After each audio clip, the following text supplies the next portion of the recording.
Aking mga kaibigan, alam na ninyo ang tanan na mula sa Amang mahal.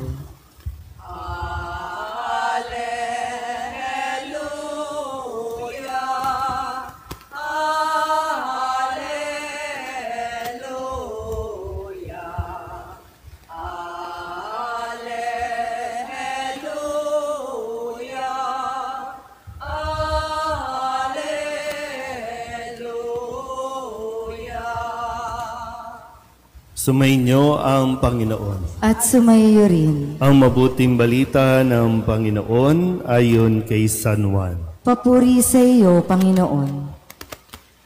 Noong panahong iyon, sinabi ni Jesus sa kanyang mga alagad, "Ito ang aking utos. Mag-ibigan kayo gaya ng pag-ibig ko sa inyo. Walang pag-ibig na hihigit pa sa pag-ibig ng isang taong nag-aalay ng kanyang buhay para sa kanyang mga kaibigan. Kayo'y mga kaibigan ko kung tinutupad ninyo ang mga utos ko. Hindi ko na kayo inaaring alipin sapagkat hindi alam ng alipin ang ginagawa ng kanyang Panginoon. Sa halip, inaari ko kayong mga kaibigan, sapagkat sinabi ko sa inyo ang lahat ng narinig ko sa aking Ama. Hindi kayo ang pumili sa akin. Ako ang pumili at tumirang sa inyo upang kayo'y humayo at mamunga at manatili ang inyong bunga. Sa gayon, ang anumang hingin ninyo sa Ama sa aking pangalan ay ipagkakaloob sa inyo. Ito ang iniuutos ko sa inyo. Mag-ibigan kayo." Ang mabuting balita ng Panginoon. Pinupuri ka namin, Panginoong Hesukristo. Isang magandang umaga po sa inyong lahat. Ngayon po ay Biyernes sa ikalimang linggo ng Pasko ng Pagkabuhay at muli sa pagpapatuloy natin ang ating pakikinig mula sa Ebanghelyo ni San Juan ukol dito sa pag-ibig.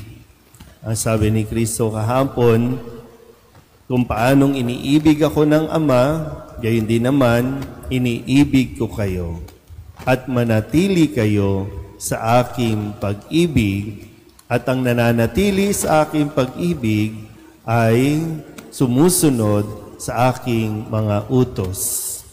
At ngayon, araw na ito, muli narinig natin ang mga salitang, "Ito ang aking utos, mag-ibigan kayo." Lagi ko pong pinapaalala na dahil tayo kadalasan mga nagsisimba sa ganitong oras, may mga pinagdaanan na tayo. At ang inaasahan, sana mas natutunan na nating unawain kung ano talaga ang kahulugan ng pag-ibig. Dumaan na tayo sa paano ba ang pag-ibig ng mga nagliligawan. Ano ba ang pag-ibig ng mga mag-asawa? Ano ba ang pag-ibig ng isang magulang na? Kasi di ba nag-iiba-iba rin ang kumbaga yung level ng pagtingin natin sa pag-ibig o sa pagmamahal na sinasabi sa atin. Pero minsan magkaiba po ng description ang pag-ibig base sa mundo, base din o kumpara sa pag-ibig na ipinapaliwanag ni Jesus. Kaya nga dito, maintindihan natin na pinili tayo ng Diyos para mahalin. Kaya nga dito, bakit niya tayo gustong mahalin? Kasi gusto niyang maibahagi sa atin ang kanyang kaligayahan. Dahil masaya ang magmahal. Pero yung iba, nagiging masalimuot ang buhay kapag sinasabing nagmamahal. Dahil nga, hindi natin lubusang nauunawaan ang kahulugan ng pagmamahal. Hindi ko alam, no? Ano bang pag-unawa ninyo sa pagmamahal? Kasi iba, nakaranas ng pangiiwan, nakaranas ng panloloko. Yun ba ang pag-ibig? Masasaktan ka? Sasaktan ka? Na siya rin naman talagang naranasan ni Jesus. Pinili niyang mahalin ang mga alagad, pinili niyang mahalin tayong lahat. Sa kabila ng pagtataksil, pananakit, kasinungalingan, pero pinili pa rin niya ang manatili sa pagmamahal. So, babalikan natin ulit. Ang sabi kasi dito, nang sa gayon, kayo ay humayo at mamunga. So, ang nagmamahal din ay handang magbigay. O kaya naman, pwedeng sa ibang salita, bakit ka magmamahal? Sige nga, bakit ka magmamahal? Sa halimbawa ni Kristo, bakit siya nagmahal at nagmamahal sa atin? Una, kaligayahan ng Diyos ang magmahal. Pangalawa, base dito, gusto niyang kaya tayo minahal para tayo mas lumago, mas magbunga. Ang pagmamahal o pag-ibig ng Diyos sa tao ay nagdudulot sa tao ng paglago. Yan nga, di ba? Pumili at tumirang sa inyo para kayo'y lumago at mamunga.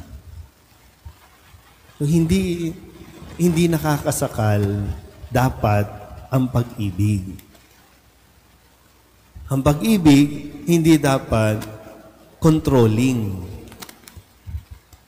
Na mapipigilan o pinipigilan mo ang minamahal mo para lumago o mag-mature. Naiintindihan niyo po ba? Di ba? Kaya nagkakaroon ng masalimuot na pagsasama ang dalawang taong nagmamahal kasi nakakaranas ng either nasasakal o nakakasakal at yung bakit parang hanggang dito na lang ako? Bakit nung pinili kitang mahalin, hindi ako lumago? Kasi pinigilan.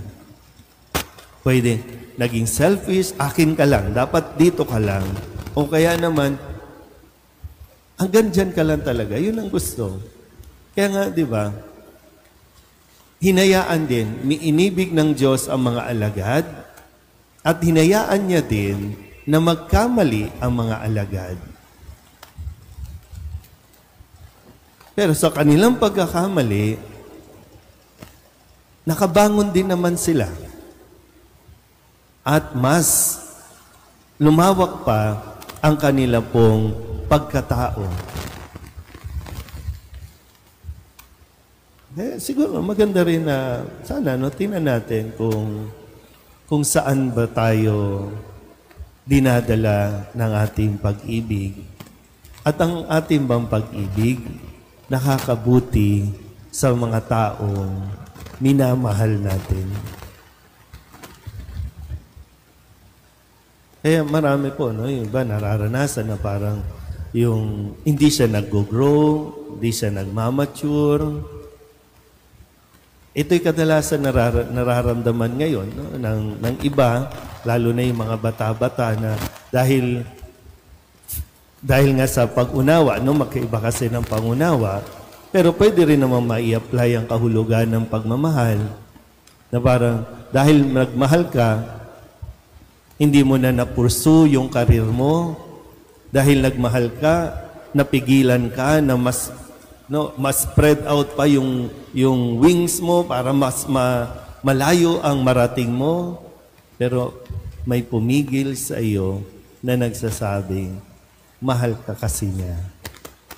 So, ulitin ko po, kung pagninilayan natin, Base sa pag-ibig na ginagawa at binibigay ni Kristo sa atin, ang pag-ibig nito ay tumutulong sa atin para tayo mas lumago pa at mas marating pa natin, maabot pa natin ang kung ano at kung sino tayo dapat sa mundong ito.